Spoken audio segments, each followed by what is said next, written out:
Merħba għal programm ieħor hemm miktub, programm fejn bħalissa li nistudjaw diskors ta' Jaxua fil-ktieb fil-Vanġelu ta' Mattew kapitlu 20 u hemm ħafna xi tajt taraw issa kemmna sejrin bil-programmi tagħna fuq dan il-kapitlu u dejjem hemm xi ħaġa differenti xi tajt. Fl-aħħar ġiex programmi li għaddejna diġà konna qed nitkellmu fuq il-persekuzzjoni li trid tgħaddi minnha l-Knisja, l-istess persekuzzjoni li Jaxua tkellem fuqha u għalilna f'ismi tiġu arrestati, jitfawkom il-ħabs u anke joqtlukom. U allura tkellimna fl-aħħar ġiex programmi fuq il-persekuzzjoni li l-Knisja trid tgħaddi minnha, rajna wkoll x'ġara fi żmien il-Makabin taħt Antiochju li kien mexxej sultan Grik li ħaqar il-poplu ludi, rajna it-terturi u l-imwiet li għaddew minnhom dawk li ma ridux ibaxxu rashom mal-ordnijiet tar-re għax ma ridux jiksru il-kelma tagħna u qed ngħidu isma' dan huma l-istess affarijiet illi ser jiġri fil-Knisja fil-futur li qed nistennew ġej. Waħda mill-affarijiet li rajna anke li jagħmel Antiochju hija li ħaraq il-kotba u d-dokumenti li fihom kienu jsibu dak iż-żmien it-Tora u d-diskors tal-profeti. U qed ngħidu l-istess ħaġa ser tiġri anke fi żmien meta l-Knisja ser tiġi ippersegwitata. U huwa interessanti li allura naraw issa nibdew nistudjaw il-fatt li il-kelma tittieħdilna. Il-kelma miktuba ma teqpax aktar fidejna, joħduwilna, jaħarquwilna. Dawn l-affarijiet ma ġrawx biss taħt ir-re is-Sultan Antiochju ma ġraw ukoll anke fl-Inkwiżizzjoni Spanjola li naf li ħansemmu x'imkien fil-notamenti li għandi l-Inkwiżizzjoni Spanjola, Inkwiżizzjoni li għamlet il-Knisja Rumana Kattolika fejn ħarqet ħafna kodba u kienet tarresta u taħqar tit-tortura u toqtol nies li kienu kollhom il-Bibja, ħafna kim sejħa protestanti, ġifieri għalkemm kienu Kristjani, kienu jemmnu f'Jaxua bħala l-Messija, kienu jemmnu f'Alla, imma ma kienux Rumani Kattoliċi. U għax ma kienux Rumani Kattoliċi l-Knisja kienet tittortolhom u toqtolhom bl-aktar mod krudili. Għedtilkom fl-aħħar ġiex programmi u nerġa' ngħidilkom morru Googlejaw l-Spanish Inquisition u waraw x'tip ta' għodda kienu jużaw kemm kienu ħorox anke għal dak iż-żmien aħseb wara illum bit-teknoloġija moderna li għandna fl-istudju li għandna tal-anatomija nafu fejn nistgħu naslu biex bniedem pereżempju kapaċi jkunu jafu kemm jiflaħ tortura li ma jmutx u jibqgħu dejjem jitterturawh. Sakemm ikollu ċedja għalhekk Jaxua stess qalilna dawk li jibqgħu sodi sal-aħħar isalvaw nerġa' ngħid mhux jiġifieri ma jgħaddux mit-tribolazzjoni, anzi Jaxua qed jgħid isma' jekk intom tibqgħu sodi waqt it-tribolazzjoni intom ser issalvaw. Għax hija faċli li jkollok il-fidi fi żminijiet li qed ngħixu fihom aħna fejn jiena nħobb insejjaħlu Kristjaneżmu tas-salott qegħdin komdi fil-Kristjaneżmu tagħna. Imma il-fidi tagħna tiġi provata fit-tribolazzjoni, meta inti tiġi mġiel bit-tortura, tiċħad il-Alla, tiċħad il-Libnu Jaxua, tiċħad it-talim ta' Alla l-Missier, jiġeluk iżomm il-ħadd qaddis flok is-sibt, jiġeluk tiekol ikel illi Alla qed jgħid isma' dan mhuwiex ikel għalik. Tajjeb, hemm ħafna minn dal-affarijiet. Imma biex nabdu l-programm tagħna aħna qed ngħidu ħanerġgħu naqraw il-profezija li tlaqna minna biex nifriskaw naqra il-memorja tajjeb u ħanaqraw minn Amos kapitlu 8 versi 11 u 12. Ara, għad jiġi żmien oraklu ta' Sid il-Mulej meta nibgħat il-ġuħ fl-art. Mhux il-ġuħ tal-ħobs lanqas laċċ għall-ilma iżda għasmieħ tal-kelma tal-Mulej. Jibdew iduru minn baħar għal ieħor u jiġġerrew mit-tramuntana għal-vant ifittxu il-kelma tal-Mulej. Interessanti li l-Mulej qed ngħidu ifittxu jiġġerrew mit-tramuntana għal-vant min-naħa l-oħra tad-dinja biex ifittxu il il-kelma tal-mulej, għax tant se jkun hawn ġuħ għaliha. Dina xi ħaġa li anke profetizza l-profeta Daniel għalkemm waqt meta kont qed nagħmel ir-riċerka għal dan għall-programm sibt li l-verżjonijiet Maltin il-translazzjoni li saret fil-Malti hemm xi ħaġa nieqsa fiha. Fil-fatt Daniel 12 vers 4 jekkara. Imma inti Daniel għalaq dan id-diskors u s-siġilla il-ktieb sa żmien tal-aħħar. Ħafna bnedmin għad jifluħ sewwa u jikbru fil-għaqal. Din hija l-verżjoni tal-Bibja ngħidu aħna Laikos, dik ta' Slaleb, imma anke dik ta' Sajdon. Tuża l-istess kliem biex taqleb dak li hemm miktub f'Daniel. Ħafna bnedmin qed jifluħ sewwa. Mentri bl-Ingliż f'ċertu Bibji, pereżempju bħal mija l-King James Version, il-Knisja kemm Rumana Kattolika tuża kif ukoll dik Protestanta fl-istudji tagħha, jgħidlek li ħafna ħajkunu ġejjin to and fro, ġejjin u sejrin l-emmulaw ifittxu u jikbru fil-għaqal. Allura qed naraw li stanna ġiex profeti illi qed jgħidu li tant se jkun hawn ġuħ illi se jkun hawn in-nies ġejjin u sejrin min-naħa l-oħra tad-dinja u min-naħa l-oħra tad-dinja ma jfissirx kienu sejrin jattendu l-konferenzi ta' bħalma ħafna jgħalmu li dawn il-flus jgħidu. Ħafna ġejjin sejrin ifittxu il-verità dik li tfisser.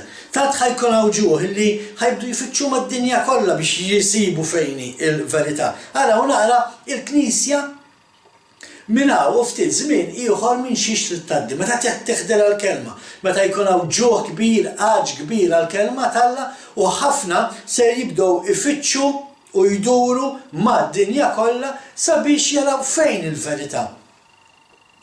Imma kif qed ngħidu jifluħ, il għaliex jifluħ? Jifluħ għax għandhom il-ġuħ għall-kelma talla. X'qed jgħid Daniel? Naraw x'qed jgħid Daniel. U Daniel ħbib tiegħi jgħid ħafna affarijiet fil-ktieb tiegħu illi huma futuri l-istess affarijiet illi anke Ġwanni l-Apostlu ra fil-ktieb tar-Revelazzjoni, dak li Ġwanni beda jispjega fil-ktieb tar-Revelazzjoni. U ħafna minnu qiegħed ukoll anke fil-ktieb ta' Daniel, interessanti tkunu tafu illi meta Ġwanni kien qed jirċievi r-revelazzjoni mingħand Jexua tal-futur, Ġwanni kien diġà jaf x'fih il-ktieb ta' Daniel u għaldaqstant seta' jiddeskrivi dak li kien qed jara se jseħħ fil-futur anke mill-aspett mill-angolu ta' dak li kien studja fih fil-ktieb ta' Daniel. Xi ħaġa importanti li nemmen li qiegħda ssir illum hija li ħafna mhux qed jirrealizzaw li dan għall-ġuħ li qegħdin nitkellmu fuqu diġà beda. Forsi għadek m'intix tifhem xi ġifieri diġà beda l-ġuħ għall-kelma talla u għaldaqstant għandna dawn il-programmi għalikom fejn f'dan il-programm u fil-programmi li ġejjin ser niddiskutu 3 tipi ta' ġuħ għall-kelma talla differenti. Għaliex se jkun hawn il-ġuħ għall-kelma talla? U hemm 3 definizzjonijiet differenti għall-kelma ġuħ f'dana is-suġġett.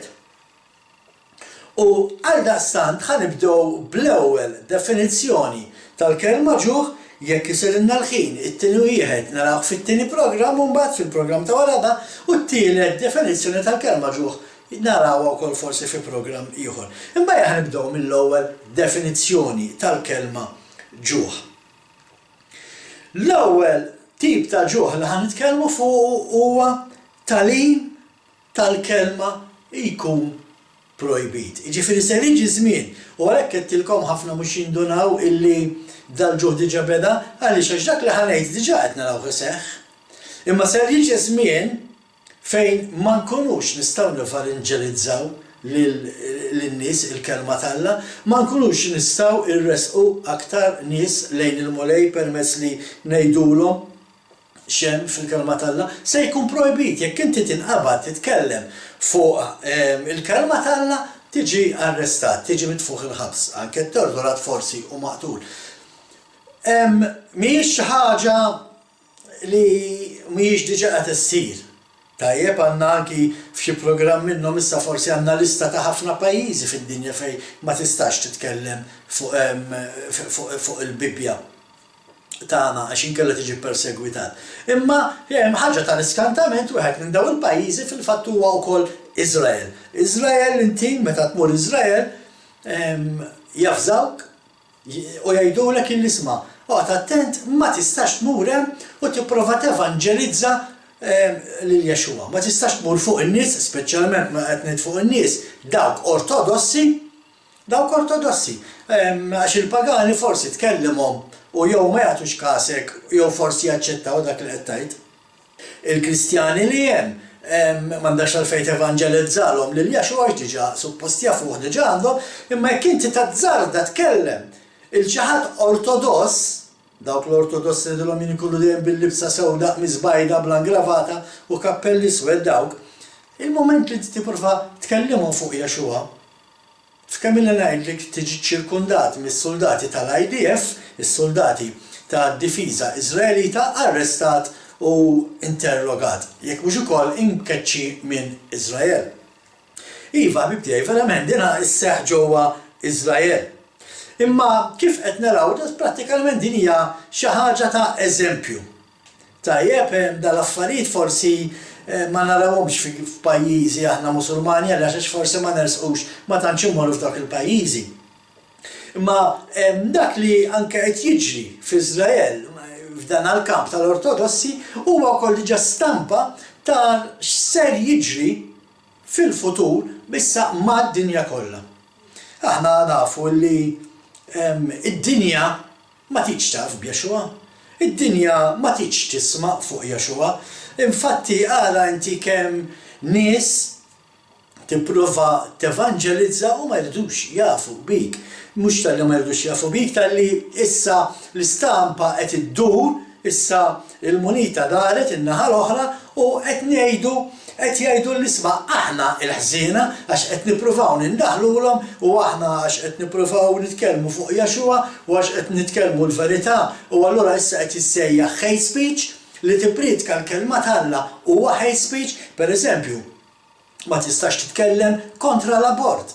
Naf jiena anke nies hawn Malta li tkellmu kontra l-abort jiena nagħlqilhom il-kont ta' Facebook għal perjodu u ma setgħux jikkummentaw jew jaraw Facebook. Dan hija t-tip ta' persekuzzjoni li l-Knisja trid tgħaddi minnha. U għalhekk qed ngħidilkom se jiġi żmien issa fejn mhux biss ma nistgħux nevanġelizzaw lin-nies li ma jafux il-Jexua biex forsi jsiru jafuh, imma anke l-istat se jiġi kontra l-knejjes. U se jkun hemm żmien fejn il-knejjes ikollhom imorru nidulhom aħna underground, jintaqgħu bil-moħħbi. Bħalma kien isir f'ħafna żminijiet antiki meta l-poplu kien ikun qed jiġi persegwitat. Il-knejjes jingħalqu u ma tistax allura issa inti tevanġelizza u tallem il-kelma tagħha. Jaf ikun hemm żmien bħalma rajna anke mill-istorja ta' Antiochju dak li jagħmel Antiochju, nerġa' ngħid dak li ġara dak iż-żmien ma jfissirx li ma jerġax iseħħ, rajnieh iseħħ waqt l-Inkwiżizzjoni u se naraw jerġa' jseħħ anke fil-futur fejn il-kelma stampata tiġi meħuda, jaħdu ilna, jitfgħuhom fil-pjazzezz, jagħmluhom żuz, jaħarquhom, manuskritti, dokumenti, huma x'inhuma affarijiet li għandhom x'jaqsmu mal-kelma tagħha jittieħdulna u jiġu meqruda biex aħna ma nkunux nistgħu aktar nużawhom daw biex nevanġelizzaw u nipritkaw. U għalhekk huwa importanti, u għalhekk jiena dejjem nipprova nħabbaq u ngħid studjaw. Mhux toqgħodu bil-qiegħda u tisimgħu lil xi ħadd jitkellem u tgħid qiegħda sewwa qed jgħid distator qed ngħid għalija. Jien ma rridilkomx għalejn x'għandi xi ngħid, morru studjaw, araw l-affarijiet fil-kelma tagħha kif huma miktubin. Importanti li intom tistudjaw għaliex meta tiġi maħuda il-kelma minn idejna imma ġo qalbna u ġo moħħna tkun għadha hemmhekk. Min ġo qalbek u min ġo moħħok ma jistgħux joħdu ilek biex joħdulek il-kelma minn qalbek iridu joqtluk. U fl-aħħar mill-aħħar Pawlu qal li ikun xi ħaġa sabiħa illi nkunu il-barra minn dal-ġisem imma ħaġa waħda mal-mulej. Imma sakemm jiġi dak iż-żmien, sakemm inkunu ħaġa waħda mal-mulej, qegħdin f'din id-dinja u rridu ngħaddu minn dal-affarijiet. Għalhekk importanti studjaw. Ħalli meta l-kelma tittieħidlek, meta inti ma tiqpax issib il-kelma stampata, meta inti m'għandekx aktar issa aċċess għall-internet, għaliex ma ħadx il-marka tal-biem allura ma tistax tbieħ u ma tistax tixtri u ma tinti tibgħat il-flus biex tħallas l-internet ma jiġux aċċettati, allura m'għandekx internet, ma m'għandekx aktar issa fejn tfittex biex tistudja. Allura issa il-kelma tkun ġo qalbek u ġo moħħok. U għalhekk huwa importanti li l-kelma talla nkunu nafuha mhux bil-fors bl-amment, tajjeb kull kelma li hemm, imma nafu il-frażijiet x'inhuma dak il-frażijiet li għandna bżonn, anke aħna personali, mhux biss biex nevanġelizzaw anke biex aħna stess nikbru spiritwalment. Għaliex il-bot mill-kelma talla ifisser li qed titbiegħed minn Alla l-Missier. Da kollha affarijiet li se narawhom waqt dawn is-sensiela ta' programmi li qegħdin nitkellmu fuqha. Meta qed ngħid illi nkunu nafu il-Bibja bl-amment ma jfissirx illi tkun taf il-kapitlu u l-vers fejn qiegħed. U tajjeb jekk inti tiftakarhom daw tkun tafhom, imma ma jfissirx li bil-fors tkun tafhom. X'jiswa illi tkun taf il-raba' kmandament, pereżempju, qiegħed Esodu 20 vers 8. Tajjeb, bravu.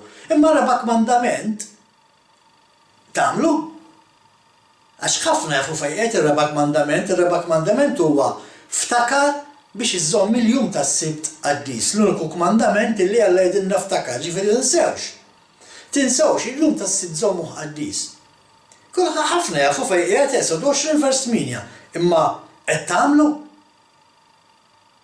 Dak l-importanti li taf xi tgħid il-kelma u tagħmilha, mhux li taf fejn qiegħda u tieqaf hemm, daqshekk ma jfisser xejn billi taf fejn qiegħed il-vers imma ma tagħmlux mhux talli ma tagħmlux talli anzi tallem bil-maqlub u tgħid illi aħna dak mhux għalina llum u m'għadniex taħtu.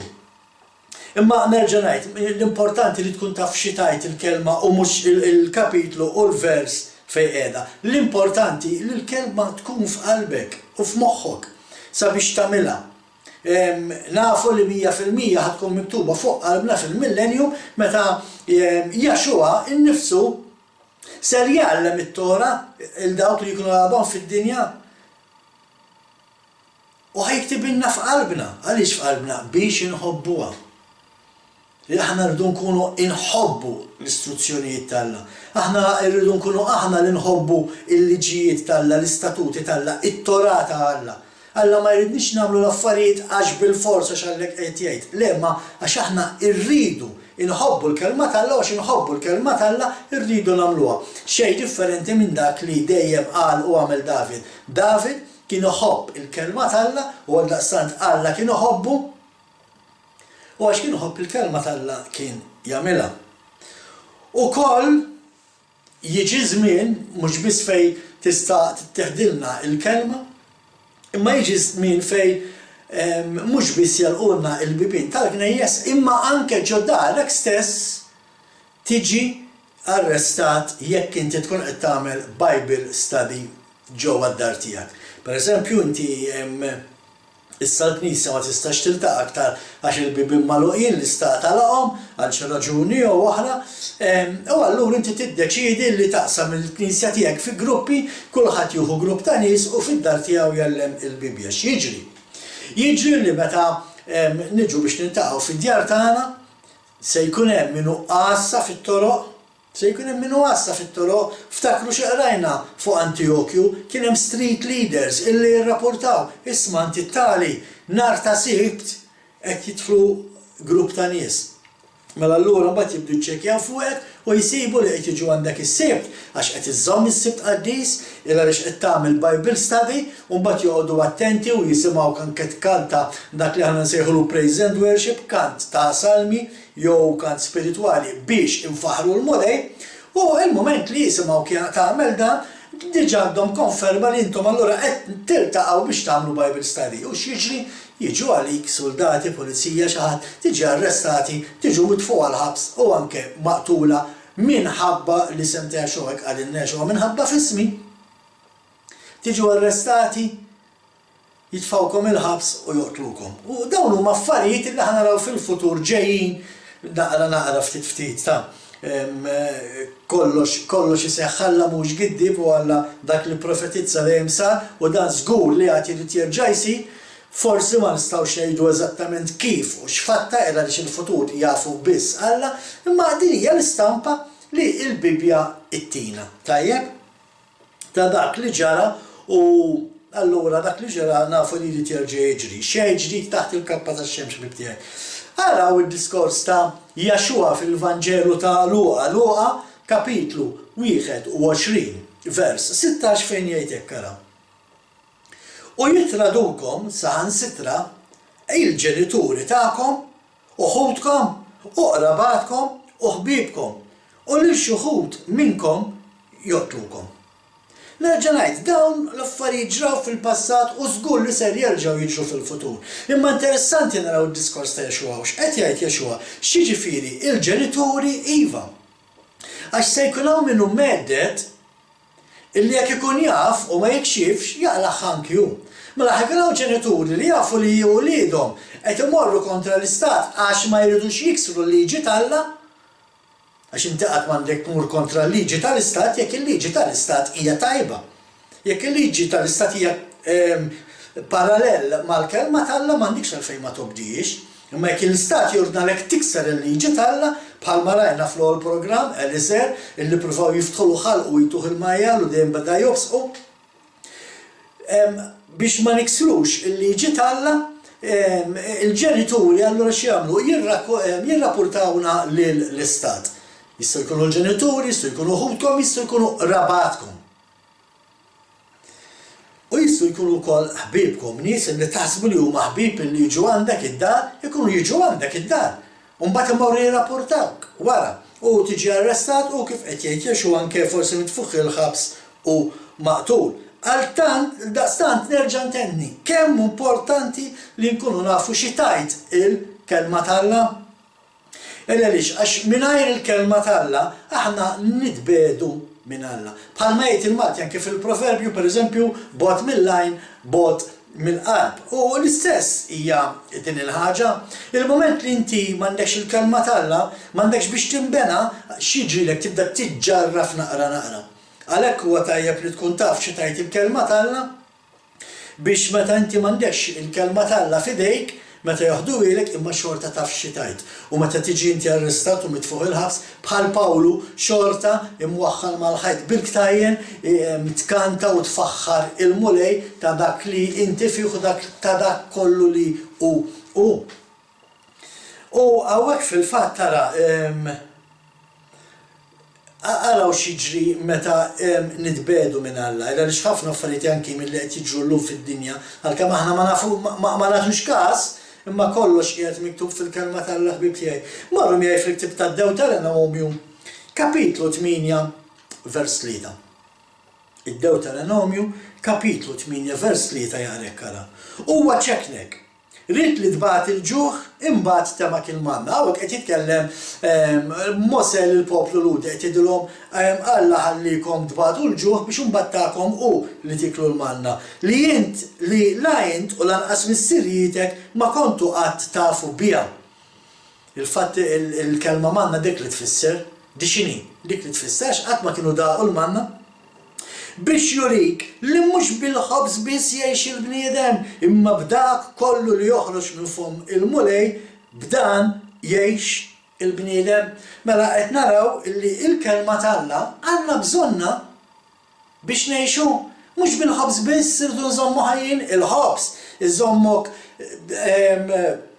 iżommok ħaj fiżikalment. Imma il-kelma tal-Alla tkun biex iżommok ħaj spiritualment. M'għandekx il-kelma tal-Alla, inti mejjed spiritualment. U jekk inti tittieħidlek il-kelma u l-kelma ma tafx x'tajt, iċ-ċansu li wara ftit ta' żmien se tibda tmut, tibda tmajna sakemm spiritualment torqod, spiritualment tmut. U għax jiġri titbijat minn Alla. Din hija xi ħaġa li anke Jaxua stess irrepeta U fil-fatt dawn huma kwotazzjonijiet minn fejn aħna anke ħadna l-isem ta' dana il-programm. Xi ħaġa li Jaxua rrepeta meta qal f'Luqa kapitlu 4 vers 4 meta ma ninsewx Jaxua kien fid-deżert u x-xitan kien qiegħed jittantaħ, Luqa kapitlu 4 vers 4 jitekkara.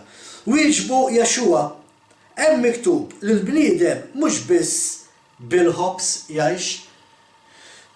Qed tisimgħu x'qal Jaxua qallu hemm miktub. Kull darba li x-xitan ittantaħ 3 darbiet f'dina l-istorja, Jaxua dejjem jirrisponda hemm miktub. U hemm miktub fejn? U Jaxua kien qed jikkwota x'hemm miktub fit-Torah, fl-istruzzjonijiet ta' Alla. Jaxua kien qed jikkwota ktib ta' Deuteronomju kapitlu 8 vers 3. Issa kieku Jaxua qatt ma studja il-ktib ta' Deuteronomju, kif kien ser ikun jaf li kif jirrispondi dak id-diskors? Dan qed ngħidu bħala eżempju tajjeb biex ma jkunx hawn min jirredikolanna. L-argument huwa dan. Jekk inti ma tafx x'hemm miktub, kif tista' inti meta tiġi ittakkat, meta tiġi persegwitat, tikkwota x'hemm miktub? U jekk ma tafx x'hemm miktub, ser jiġri iċċedi għall-pressjoni. Għax ma tafx x'hemm miktub. Nerġa' ngħid qal 3 darbiet Jaxua irrisponda hemm miktub. Għalhekk dan il-programm jismu hekk. Għax aħna dejjem it-tagħlim tagħna huwa fuq dak li hemm miktub fil-Bibja. Mhux x'naħseb jien, mhux x'jaħseb dak li għallimni, mhux xi taħseb l-Università Biblika illi jiena ħriġt minnha, le x'hemm miktub. Dik hija l-importanti. Ekklesjastiċi, kapitlu 6, vers 7 jitekkara. It-taħbit tal-bniedem u kollu għal zaqqu, u b'dana kollu qatt min xebana qalbu.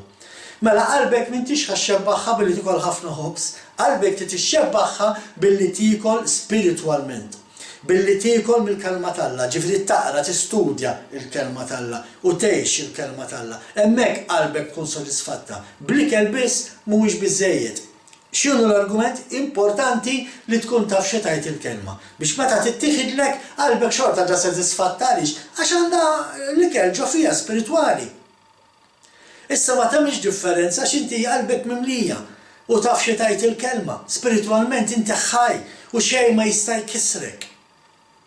Imma jekk ħatoqgħod tikol biss u ma tistudjax il-kelma talla, il-mument li inti ħatiġi attakkat mill-għadu, inti ħatkun bib miftuħ għall-attakki tiegħu. Għall-qalb trid ikel spiritwali. Xi ħaġa li anke Jaxua stess qal, fil-fatt jekk tmorru miegħi dejjem inħeġġiġkom ikolkom il-Bibja magħkom, jekk le araw li tniżlu dawn l-iskritturi biex wara li llestu mill-programm tarawhom u taqrawhom u tistudjawhom. Ġwanni kapitlu 6 u ħanaqraw 5 frus, minn vers 32 sa 36. Weġibhom Jaxua, tassew ngħidilkom mhux Mose tagħkom il-ħobs mis-sema? Iżda missier jagħtikom il-ħobs tas-sema, tassew mis-sema, għaliex il-ħobs tal-Alla huwa dak li jinżel mis-sema u jagħti il-ħajja lid-dinja. Mela qed naraw għaliex id-dinja hija mawtax id-dinja ma tixtaf bil-ħobs tas-sema. Minnu l-ħobs tas-sema se naraw minnu l-ħobs tas-sema. Nista' ngħidilkom diġà tafu li huwa Jaxua u għaldaqstant jekk id-dinja ma tixtaf b'Jaxua, id-dinja mhijiex tiekol minn dan il-ħobs tas-sema, għalhekk id-dinja hija mejta, għalhekk id-dinja moħħhom fil-ħażen biex jagħmlu l-ħażen u Alla talaqhom arriħhom għallhom ittidu tgħixu għejxu hekk bil-konsegwenzi kollha waħda minnhom dan il-COVID-19 virus li qed naraw. Ejja nkomplu. Għaliex il-ħobs ta' Alla huwa dak li jinżel mis-sema u jagħti l-ħajja lid-dinja. Sinjur, qalulu huma. Għatina minn dan il-ħobs, għatina dejjem minn dan il-ħobs. Weġġibhom Jaxua, jien hu l-ħobs tal-ħajja, min jiġi għandi ma jieħdu qatt il-ġuħ u min jemmen fija ma jkun qatt bilanċ. Ma jinġattilkom li għalkemm rajtuni ma emmintux. Issa nidilkom għalfejn anke dal-vers rajt. X'qed jgħid Jaxua? Qed jgħid isma' jien hu l-ħobs tal-ħajja li għandkom bżonn. Tajjeb, u għawek joħoġ l-argument li l-knejjes jgħidu isma' inti mingħajr Jaxua ma tistax issalva. Jaxua huwa triq tas-salvazzjoni u huwa veru. Ekku 100%. Ma l-affari ma taqafx hemm. Jaxua marrux ninsowa il-kelma tal-Alla magħmul bniedem. Mela biex timxi wara Jaxua inti timxi wara il-kelma, anke l-kelma miktuba. Illa kif se tkun taf lil Jaxua, kif se tkun taf lil Alla jekk inti ma tkunx taf x'hemm miktub fil-kelma tal-Alla. It-Torah, l-istruzzjonijiet, il-liġijiet tal-Alla fihom naraw il-karattru tal-Alla u bħalma anke bħalissa qed nagħllem waqt il-paraxa fit-Testament l-Antik hemm bħalissa qed naqraw il-Ktieb tal-Esodu bdejna għaddejjin mill-liġijiet li Alla qed jagħti il-poplu tiegħu, imma fil-liġijiet li Alla jagħti il-poplu tiegħu tiskanta naraw ukoll lill-Messija lil Jaxua fihom dawn. Għalhekk Jaxua qed jgħidilhom jien ħobs tal-ħajja warajja tridu tiġu wara l-kelma tal-Alla rridu mmorru kemm ħajja u kemm miktuba. Illa li imorru flimkien. L-ispirtu tal-verità. U l-ispirtu tal-verità li huwa l-Ispirtu Santu li Jaxua ħallilna ħajmexxina f'dak li hemm miktub. Tajjeb, dik hija l-verità. U hawnhekk toħroġ kemm ser tkun problema għal ħafna li ma jkollhomx il-kelma tal-Alla f'qalbhom. Għaliex għax stess qed jgħidilhom imma jien ġa qedtilkom li għalkemm rajtuni ma emmintux.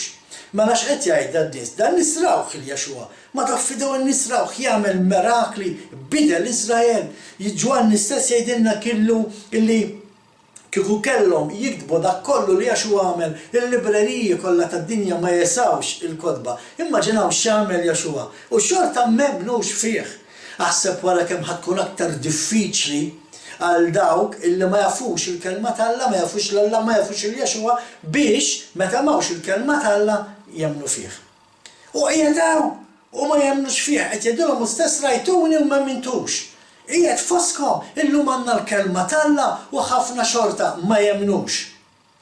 Aħseb wara meta mhux ser ikollna din il-kelma x'ser jiġri. Ħaġa tal-iskantament, mhux faċli tifhimha. Għexu miegħu rawh jagħmel il-mirakli, semawh jitkellem, rawh qajjem in-nies mill-mewt, raw lilu stess uqum mill-mewt u xorta ħafna ma jemnux fih. Imma ejja ħalli naqraw vers 35. Vers 35 tal-istess linji li qrajna issa tajjeb, Ġwanni 6 vers 35. Jiena u l-ħobs tal-ħajja. Min jiġi għandi ma jieħdu qatt il-ġuħ u min jemmen fija ma jkun qatt bilanċ. Nerġa' ngħid għaliex għax Jaxua il-kelma tal-Alla magħmul bniedem huwa dak li warajh irridu nimxu. U biex nimxu wara Jaxua il-persuna, irridu nimxu wara il-kelma tal-Alla miktuba. Interessanti, forsi nerġa' ngħid, dan il-ġuħ diġà beda, biex nerġa' nenfasizza l-punt li bdejt bih anke nibda nikkonkludi, il-ġuħ diġà beda u l-ġuħ ilu ħbib tiegħi ta'. Il-ġuħ ilu imma ftit jafu daw l-affarijiet. Pereżempju, ftit jafu illi fil-libreriji tal-Vatikan hemm mal-150,000 dokument, skritturi, kodba, illi huma magħluqa u ħadd m'għandu aċċess għalihom. Ma jagħtux aċċess il-ħadd biex ikun jista' jiftaħhom daw il-kodba u jistudjhom. Għalfejn? Għaliex il-Vatikan qed iżżomm daw il-kodba. Illa għaliex ma trix tħalli l-bniedem jistudjhom ħajarax fihom. Jiena nemmen illi il-moment li bniedem jistudja daw il-manuskritti, daw il-kodba, din letteratura kollha li l-Knisja Rumana Kattolika għandha moħbija fil-libreriji tagħha ġewwa l-Vatikan, il-moment li wieħed jistudjhom jinduna bil-qerq tal-istess Knisja, u għalhekk il-Knisja żommhom magħluqin. Għaliex, għax daw id-dokumenti fihom il-verità. U ma jridux tkun taf il-verità. Irriduk teqpa' temmen fihom, teqpa' tmur warahom. Qed taraw x'ġuħa ħbib tiegħi. Diġà qiegħed dak li għamel Antiokju. Antiokju x'għamel? Ħadilhom il-kodba tal-liġi, fejn kienu jsibu l-kodba tal-liġi, kienu jaħarquhom fil-pjazzezz. Id-differenza hawnhekk hija li daw ma ħarquhomx fil-pjazzezz. daw ħbewhom. Per eżempju, biex nerġa' nsemmi, nerġa' ntenni, meta kienu jmutu dawk il-ħafna martri nedilhom aħna protestanti li kienu ħarġu mill-Knisja Rumana Kattolika, kienu jemnu fi Kristu, kienu jemnu f'Alla, kienu jemnu fil-kelma tagħna, imma ma kienux jissejħu Rumani Kattoliċi. X'għamlu? Ħadulhom il-Bibji u kienu jħarquhomlhom. Il-Bibja per se ma ħarquwix, għax il-Bibja per se hija il-Bibja li fuqha suppost daw qed jgħalmu. Imma bil-Latin, tajjeb, imma Bibji li ma kienux bil-Latin kienu b'xi tip ta' lingwa oħra, pereżempju fil-Protestantizmu Ingliż, kellhom il-Bibji bil-Ingliż, kienu jaħduhomlhom jħarquhom u joqtlu lil daw in-nies. Fil-Ġermanja l-istess, fil-Franza l-istess. F'ħafna postijiet madwar id-dinja kien hemm massakri sħaħ, kien hemm il-famuż massakru, jiena nsemmilkom biex tmorru anke tiggoogljaw taraw, il-massakru ta' jekk mhix sejjer żball San Bartolomew fej tant mietu nies li l-Papa kien ħareġ anke munita sabiex jiċċelebra il-qtil ta' daw il-ħafna nies, ħafna Kristjani, ħareġ munita biex jiċċelebra din il-festa. Morru googljaw u waraw. Ejja ħankomplu. Illa għaliex pereżempju il-Knisja qatt ma għalmet, qatt ma ħarġet 12 il-testament tal-Patriarka ta' Izrael. Min huma l-Patriarki ta' Izrael? Aħna qed nitkellmu Ġakob kellu 12 il-tifel li minnu ħareġ 12 il-tribu ta' Izrael. Kull wieħed minnhom, it-tfal ta' Ġakob, ħallew dokument bħala testament lil tfal tagħhom u l-tfal ta' tfal. X'fih ħażin dan billi nkunu nafu x'fih, għalkemm issibu ta' jiena rajtu, ġifieri tqajt rajtu, studjajtu, interessanti ma fih xejn ħażin illi ibedek mill-verità tal-kelma tal-Alla fejn qed moħbi. Wieħed minnhom pereżempju huwa t-testament ta' Ruben. Ruben illi nafu illi kien niġġes is-sodda ta' missieru għaliex kien mara ta' Ġakob, imma meta tara t-testament ta' Ruben, tara l-enfasi li Ruben jagħmel biex noqogħdu attenti u ma nħarsux lejn nisa b'mod sesswali. Allura x'fih ħażin dan? Għaliex qegħdin moħbijin dal-affarijiet? Dan huwa l-ġuħ li l-poplu talla għandu. Il għaliex qed jittieħdulu daw l-affarijiet. Qed ngħidilkom 12 il-testament miktubin mill-Patriarki ta' Izrael, 12 il-Patriark ta' Izrael. Jew għaqqas dan ma miktub mu ispirat mill-Ispiritu Santu allura. Għax dik għax mhux qiegħed fil-Bibja għax ma ġiex magħżul bħala kanoniku ndaħlu fil-Bibja, allura ngħidu sma' mhuwiex ispirat mill-Ispiritu Santu. Morru waraw il-Fox Books of Martyrs, ktib interessanti, jekk inti għandek qalbek żgħira ma ntikx parir taraħ, imma interessanti tistudjah, ħatara ċertu martri Kristjani kif mietu, l-arterturi li jingħataw, mhux biss maħluqa ħajjin, kienu anke jagħmluhom ferita u jorbtuhom fuq l-injam jitfawhom fil-xmara u jħalluhom jiem sħaħ jimxu mal-kurrent bl-insetti kollha ġejjin, kienu anke jidilkulhom l-asel mal-feriti biex jiġu l-insetti u jibdew jieklu minn dik il-persuna, kienet tieħu ġran sħaħ biex tmut, terturi kbar ħafna. Il-għaliex għax kienu jipritkaw il-verità. Xi ħaġa illi dalwaqt ser naraw terġa' isseħħ, tibżawx. Marru għaraw kemm inħarqu kotba fi żmien l-Inkwiżizzjoni ħbib tiegħi. U x'in il-problema hawn biex nagħlaq? Il-problema hija din mistoqsija x'jiġri meta l-bniedem jaħbi il-verità. Meta inti tiġi moħbi mill-verità ma jtux il-verità jaħbulek, inti tibda titbijat mill-verità. Bħalma diġà semmejtilkom. Tibda titbijat mill-verità tali illi għax tkun smajt, pereżempju, tkun smajt ħafna gideb u għax ma tafx il-verità temmen dak il-gideb. U hawnhekk fejn il-problema, hawnhekk fejn illum diġà qed naraw li hawn dan il-ġuħ ħafna nies Għax ma jafux il-verità, għax il-verità ġiet maħuda minnhom, għax il-verità ġiet maħbija minnhom, ma jafux il-verità u għax ma jafux il-verità qegħdin jisimgħu ħafna gideb. U x'jiġri? Jiġri imbagħad meta tisma' l-verità, meta tisma' xi programm bħal da, ma taċċettax il-verità. Mhux talli ma taċċettaħx, talli tiġi kontrija. Għaliex, għax inti bħalma għal Ġeremija gideb biss sewritna minn missirijietna u tiskanta ħafna nisa dom jemnu dak il-gideb. U għax jemnu dak il-gideb ma jistawx jarfu l-verità, apparti l-verità qed tiġi moħbija minnhom. Mela diġà qed nara dan huwa l-ewwel ġuħ.